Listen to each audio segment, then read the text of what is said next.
ఆనాటి సమైక్య రాష్ట్ర పాలకులు ఇక్కడ రైతులున్నారు, ప్రజలున్నారు, ముఖ్యంగా చాలా పెద్ద సంఖ్యలో ఈ జిల్లాలో ఆదివాసీ గిరిజనులు, లంబాడి గిరిజనులు కూడా ఉన్నారు. వాళ్ళని ఆదుకోవాలని చెప్పి ఏనాడు కూడా వాళ్ళు ఆలోచన చేయలే. మరి ఎందుకు రాలేదో, ఎందుకు అవకాశం వాళ్ళకి ఎందుకు అర్థం కాలేదో నాకు ఎంత ఆలోచించినా అర్థం కాలే. ఇలా పరిపాలించిన రెండు పార్టీలు మళ్ళా రకరకాలుగా వంకర టిక్కర మాట్లాడుతూ ఉన్నారు, అడ్డగోలుగా మాట్లాడుతూ ఉన్నారు.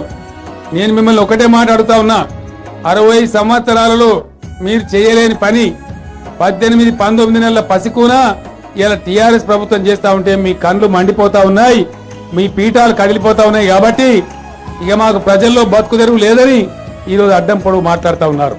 నిజంగా మీరంత గొప్ప వాళ్ళే అయితే, ప్రజల మనసులే అయితే ఎందుకు ఈ 60 సంవత్సరాలలో టీడీపీ గాని కాంగ్రెస్ గాని ఈ పని చేయలేదు అని చెప్పి నేను అడుగుతా ఉన్నా. ఒకసారి నిర్మాణం జరిగిపోతే బ్రహ్మాండంగా 5-6 లక్షల ఎకరాలకు నీళ్లు వస్తే జిల్లా పరిస్థితే మారిపోతుంది. జిల్లా చాలా ధనవంతమైన జిల్లాగా మారుతుంది. ఒక అద్భుతమైనటువంటి ఖమ్మం జిల్లా తయారవుతుందని చెప్పి నేను మీ అందరిని కూడా కోరుతా ఉన్నా.